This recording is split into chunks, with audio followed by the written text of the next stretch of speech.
Before you can figure out where you going, you gotta look back at where you've been. There's things that happen that seem like they didn't mean nothing at the time.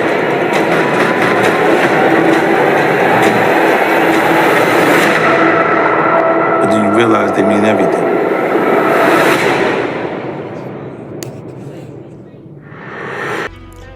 What's up, big ass niggas? This your boy J Miles, and I am back with another video. And you know what to do.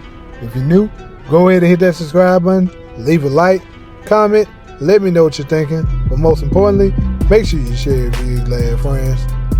On today's video, we will be covering Power, Book 3, Raising Kanan, and this one right here is titled The Depth of Rock Revealed, Breeze Master Plan. Now, if you have been following the channel as far as the videos I've been putting out lately, then you know I kind of touched on another video that I would be releasing in regards to your boy Unique. But and also, if you've been following the channel, you know that I told y'all I think more than likely Breeze is none other than your boy Unique. So they coexist together, and I will be covering in this particular video the master plan that Unique had in place. Step 1 of his plan has already been put into the chamber, and he is still firing on all cylinders to make his ultimate plan come to life. So without further ado, let's just go ahead and get into this video. Now, of course, since the beginning of Raising Kanan, we was introduced to none other than Kanan, Unique, Mathis, and he was this cool, collective, flashy, top of the food chain level drug dealer of Southside Jamaica, Queens, right? His only competitor really was none other than Raquel Thomas. And at the beginning, he was doing his thing. He had the girls, of course. He had the money. He was flashy. He was feared. But at the beginning, starting with season 3, I mean, you kind of seen him fall off a little bit, season 2 as well. Well, really the end of season 1. And then, he was down for a while with season 2. Then he started to build his way back up.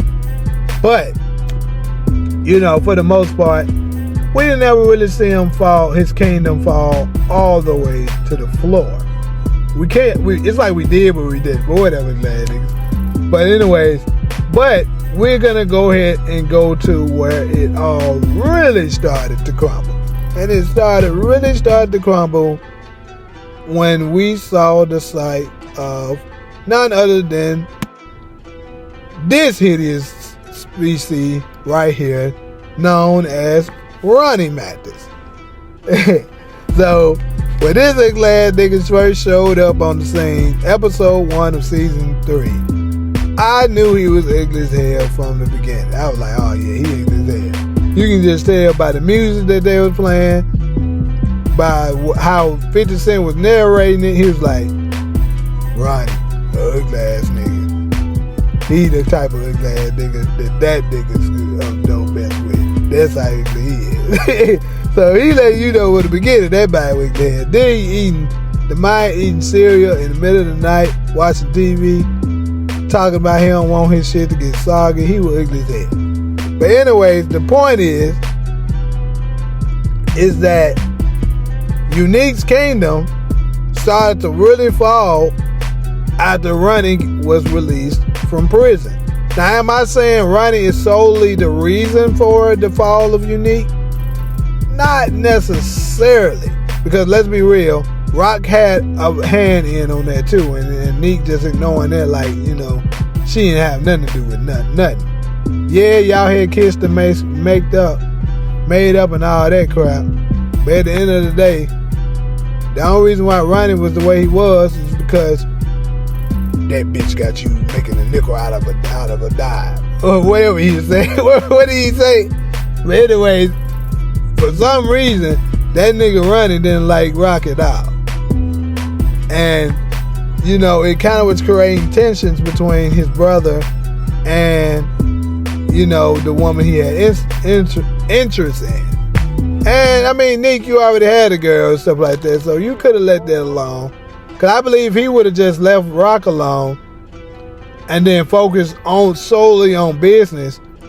That situation that escalated between him and Ronnie never would have happened. Not blaming Rock for it, but I'm just saying it, glad nigga. But anyways, after that brutal, you know, whooping he gave him with that pole up in the tailor shop, the next time we saw your boy, Unique, was dressed in this all black hoodie, looking down at Ronnie's dead body, right? So, the question that a lot of us had was, how did this ugly ass nigga survive that? Well, I'm here to give y'all a theory of how I think he survived it and what's his next move. So, as we know, he walked up in the warehouse after Rock and the company already fled, and he was looking down at his dead brother. So, how I believe he possibly survived, the biggest, this is going to be a wild guess, you know, it really could have been anyone, but let's just go ahead and say it probably was something linked to Stefano. Or it could be that new character that, what's his name? Early Tyler. That's what I'll be putting my money on. Stefano or Early Tyler is probably going to be linked to how Unique survived. But anyways, back to Stefano and his affiliation with the feds, right? I believe the Fed had some concrete evidence on Stefano, and they were planning on prosecuting him if he didn't give them some information in regards to what was going on in the South Side, like, you know, with Howard, with Rock's organization, you know, Marvin, and all of that. So, that is the reason why he sicked Rock and Marvin on Sal. You know what I'm saying? Well, no, that is the reason why, that is the reason why, you know, once he had Marvin and came through later, he made sure he asked Marvin, was he the mailman? I think he was getting that on record, because he probably was wired. And after that, you know what I'm saying? After he got that information, he passed it along to them. And I believe they probably had another meeting privately with Howard, and they gave him a deal, like, look, if you can deliver Marvin Thomas to us, we'll ignore what you got going on, you know, give you a slap on the wrist and let you go.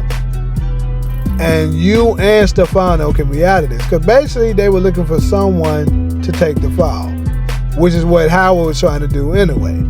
So, with that being said, with him being the fall guy, you know, he needed someone on his team to help execute it. And that person was none other than Unique. Unique staged a plan. And I believe, possibly, here, I'm not exactly sure, you can't really tell who this is, kind of like a light-skinned ear right here, but we don't really know. But is it possible that this person that is standing in front of Rock could be none other than Neek? I don't think so, honestly. But hey, I'm just going to throw it out there. But what I do think happened, and I think they're probably going to show us this in a flashback scene, is that before Ronnie was taken out, it's possible that Unique, you know what I'm saying, paid a visit to Rock and told her exactly what happened. Now, when exactly does these events take place? I can't say I exactly know, but I do believe that it happened. And after she was given this information, I think that's the reason why we ended up getting to here. Remember this. And also, I'll just share the video with you guys as well. But she seemed quite sure that, you know, that Ronnie killed his brother, Unique. How did she know that? I mean, I get it. Vanessa told, and Howard gave her a little information and said that, you know, Unique was dead. But she didn't have no kind of evidence that was pointing towards it was Ronnie that did it to her. All that was said was that the tailor shop was a mess. There was blood everywhere with a pipe there. You know, they had bone fragment on it or whatever they said. But none of that equals Ronnie did it. You know what I'm saying? It just means somebody whooped his ass, but we don't know who it was. But she went ahead and went with Ronnie killed his own brother, as you can see right here in this video. You know, Ronnie don't see the world like most people can. I trust him or I trust you. He killed his own brother. That's not what I heard. I heard it was you that took out me. Put him down, had him Italian motherfuckers burning so you could take part as what? Now, she, as you saw, not only did she say that Ronnie killed his own brother.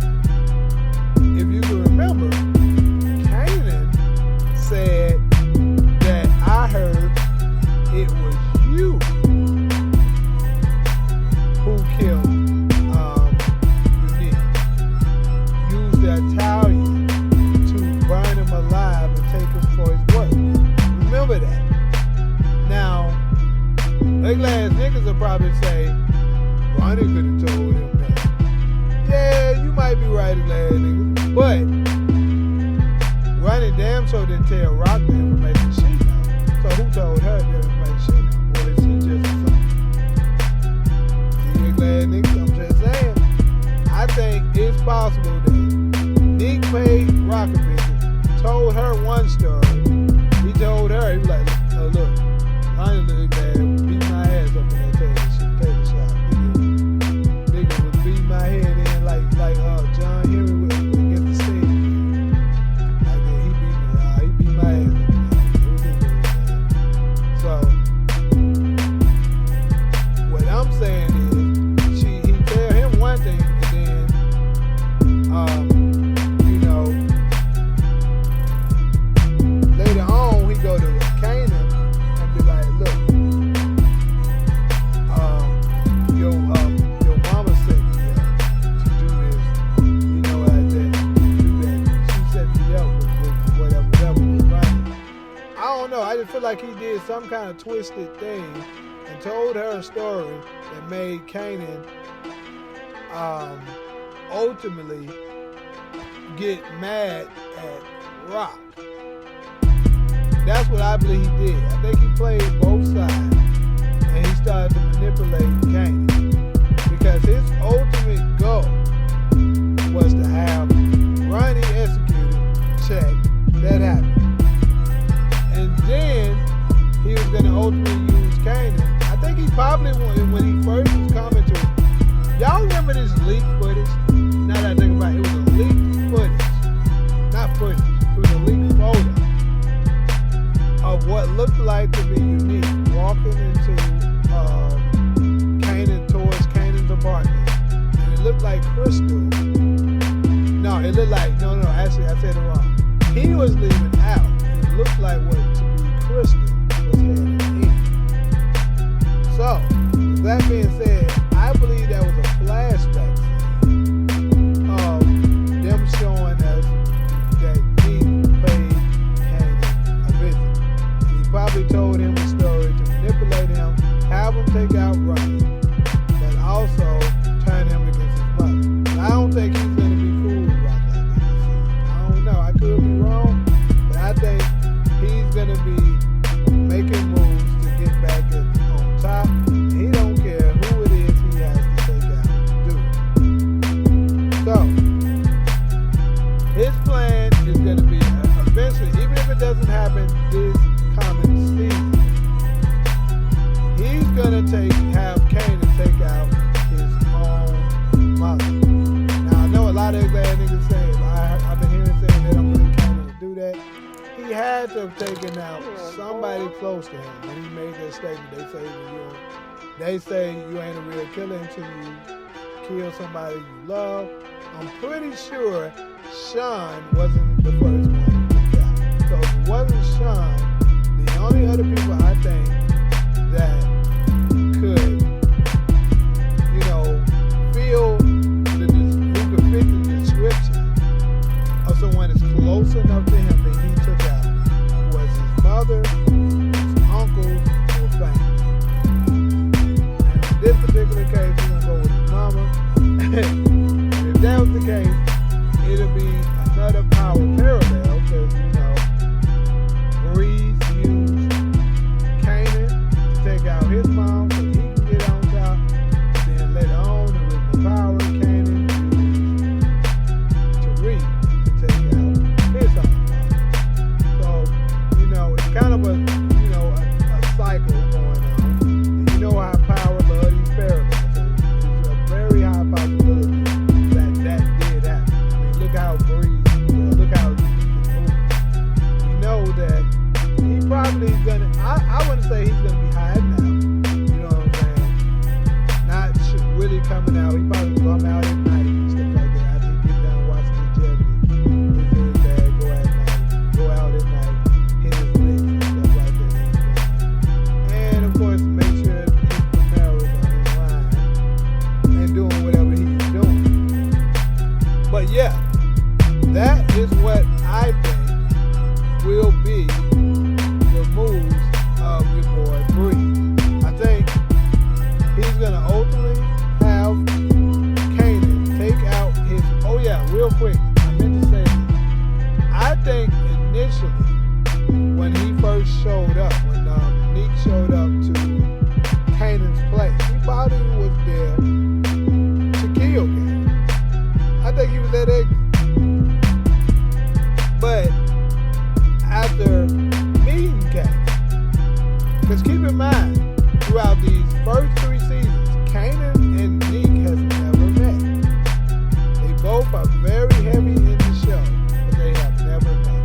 In fact, I would say of all the big characters, these are the only 2 characters that never met on screen.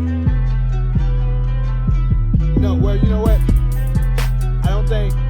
No, I can't say that because I'm tripping. Because he never met Famous and he never met Juke either, correct? But anyways, Kanan and Unique never met on screen. That I know for sure is the truth.